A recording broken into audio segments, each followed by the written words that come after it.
Hi everybody, this is Dr. Brichter Von Doom. In this video, I'm going to show you how to make an updated version of the major Wakandan warrior tribes as featured in the MCU.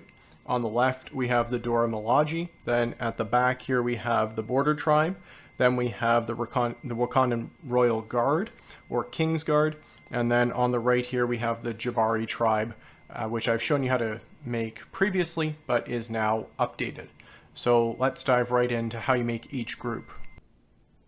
So the new additions to my Wakandan army are the Dora Milaje.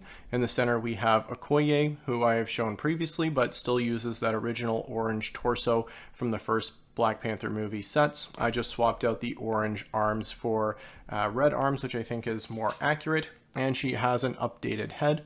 Of course, she's now featured in the Black Panther 2 sets, so you could pick her up easily enough there. To make the rank and file Dora Milaje, I took advantage of the fact that LEGO has now released a wider variety of dark skin tone female heads, which is very exciting. And you can see I have quite a nice variety amongst the warriors here. On the far right, I used an extra head that I had for Shuri, and then that actually is the original Okoye head. And then these two were ones that I was able to just pick up on bricks and pieces, which was very exciting. I have the new LEGO Knights shoulder pads for their armor, and then the torsos are Shang-Chi's red torso, which is pretty affordable if you're picking it up on Bricklink. Definitely more affordable than the original Nakia red torso, and this was far more massable, so I just ordered a couple versions of, or a couple of minifigures of Shang-Chi and used them to create a massable version.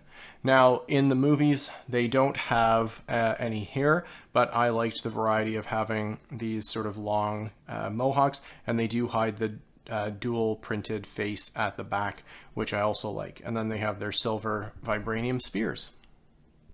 Next up are the Wakandan Royal Guard, and I've shown you how to make them previously, but just to reiterate, I used the Atlantean torsos from the DC Atlantis set, dark skin tone heads, which again are coming out in more and more variety, and also there's far more variety in hairstyles now, which is also very exciting and allows us to create quite a lot of variety amongst the rank and file soldiers.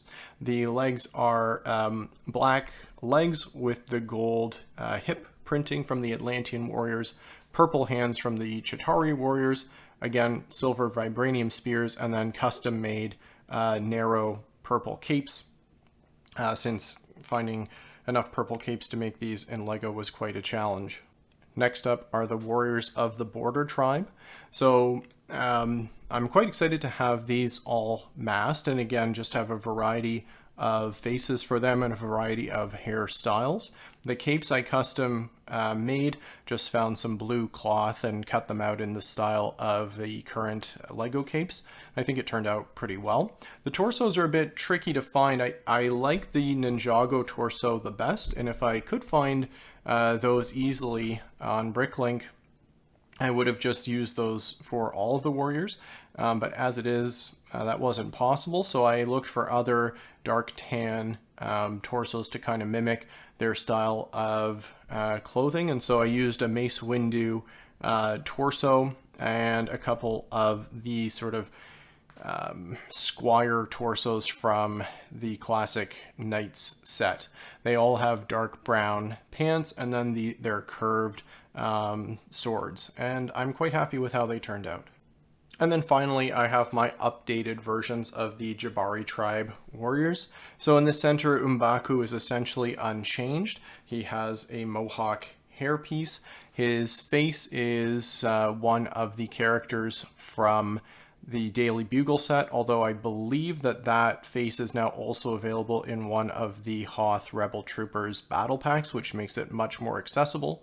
He has an orc torso from the original Lord of the Rings, and then his legs are Bard the Bowman legs. His weapon I put together using one of those chocolate swirl pieces on top of this connecting T-piece and a light brown shaft. Now his warriors have been updated a little bit, so still primarily using the orc torsos, although I used that squire torso that I had also employed for the border warrior tribe. Of course, they're all still armed with their dark wooden spears. Most of them have their mohawks. That one is a Mace Windu head. That one is a fairly generic, easily accessible one. And then this is one of Valkyrie's heads with her arms as well, and then slightly more hair. And again, that just represents that the Jabari warriors are both male and female. The legs for them are all taken from different Jedi Knights, as I find that this was the best way with printing to kind of mimic the grass skirts that they wear without trying to make those in cloth, which was proving quite difficult. And then they all have a fur lining around their shoulders. Unfortunately, these fur pieces are much more easy to obtain now because they can be purchased directly on Bricks and Pieces, which is a huge source for my little Lego projects to get these neat little pieces that are otherwise very tough to acquire en masse through sets. So hopefully that kind of gives you an idea of how to make your own upgraded Jabari warriors. So that's my updated Wakandan army, now complete with the Dora Milaje. I hope you liked how I made each group, and hopefully this provides inspiration to you for your own creations. Thanks for checking out the video. Bye-bye.